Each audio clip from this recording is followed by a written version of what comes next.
All right, so I'm super excited to introduce our featured presenter this week. Many of us might know our member Chris and his passion for ministry work, but might not know how active he is and the accomplishments that he's made through his work. Chris and his partner created a website in 2018 that's called Coach the Bible, which is known and used all over the world today. A Bible college in Ethiopia is currently using the website as part of their curricula, and there are churches in China and Vietnam as well. His partner was in East Africa last week sharing this wonderful resource, and Chris is also known for traveling all over the Pacific Northwest and Canada, sharing it as well. Some of Chris's other passions include shooting guns with his entire family, which he's very good at.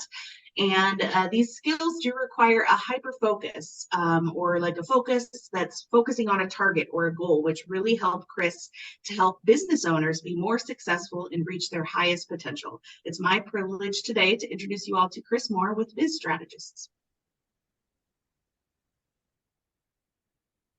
Thank you. I appreciate that, Whitney. I'm going to share my screen here.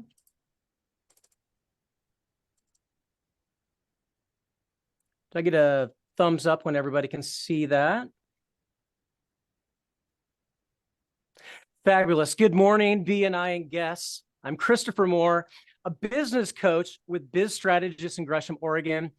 Just to get your attention, at the end, I'm going to be giving away a copy of Brennan Brouchard's High Performance Habits and a High Performance Habit Planner. So be attentive and listening. Let's face it, owning and operating a business isn't always easy, is it?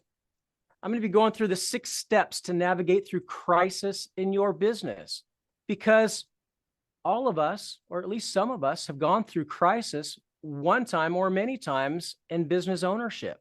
So let's get started. Before you get to a solution with any crisis or any problem, you have to properly identify the problem.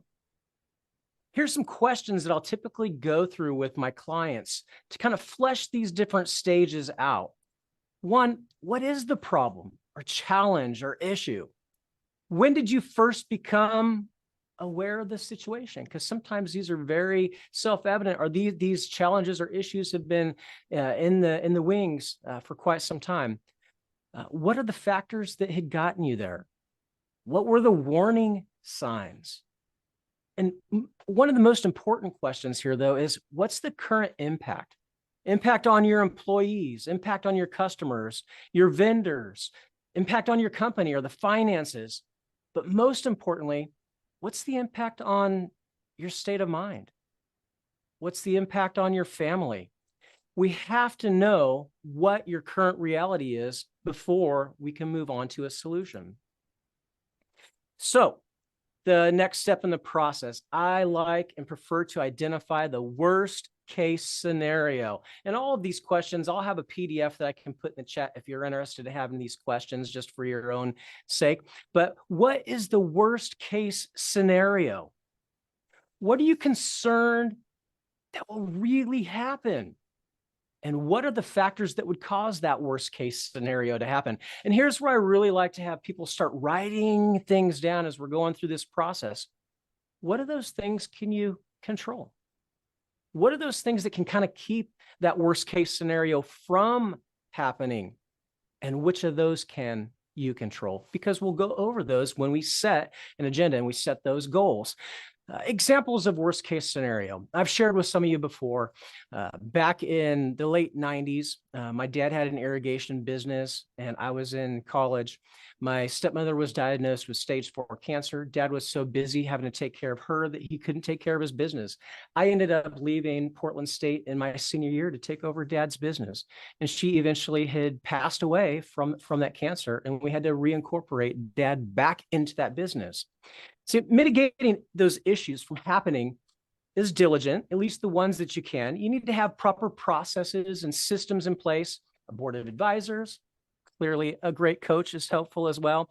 And also protecting yourself for when those issues do happen. Having an all-star team in place, an attorney, a CPA, an amazing financial planner, business banker, insurance advocate, HR consultant, estate planner, your IT team.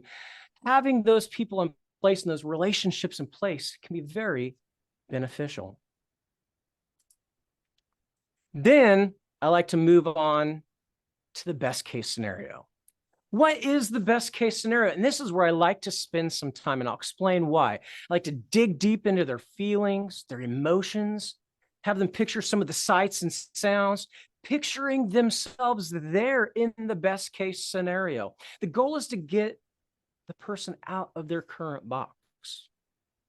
Get them to see other perspectives and give them a hope for something greater.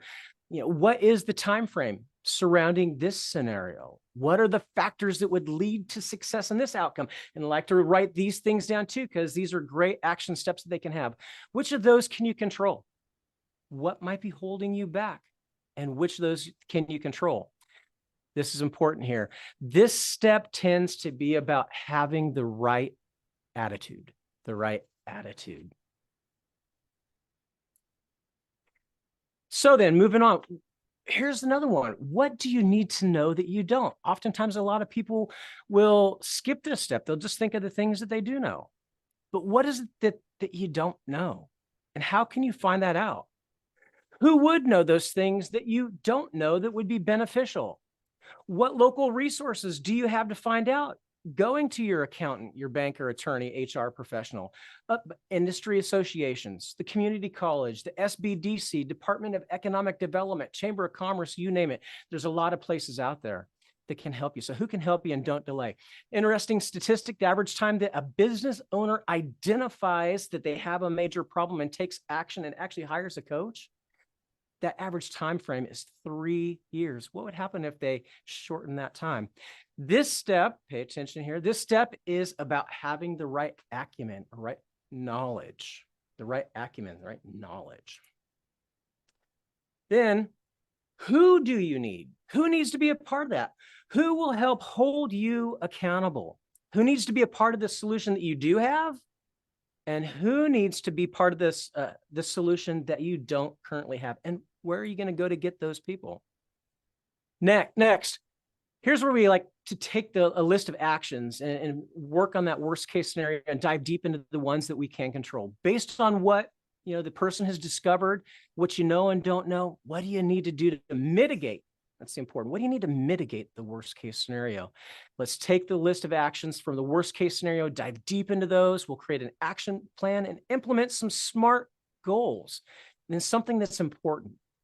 What's something that you can do today to get a small win in that? And then put the rest in your calendar. Next, I'd like to move into those, take those list of actions from the best case scenario, dive deep into those, and create an action plan and implement SMART goal actions and SMART goals for those. And also focus on what is a small win that you can get today. Get some motion in that. Don't let them just stay where they're at. The goal is to take steps to mitigate worst case and support the best case scenario. This step, pay attention here, tends to be about having the right actions. So I wrap up our time usually with clients discussing things like, what would hold you back from achieving those goals? What would it feel like when you accomplish those goals? How will you celebrate some of the small wins? And this step is about really setting them off with those right actions and giving them and reaffirming some of the right attitudes. Friends, if you have the right acumen, the right actions, the right attitudes, you can accomplish anything, even in a crisis. And so these are the 3 components to achieving success: the right acumen, right actions, and right attitudes. Now, like I said, I'm going to be having a giveaway. I want you to put in the chat, and the first one to get the 3 components of achieving success will get the book and also the planner. Thank you. It's been my pleasure being with you today.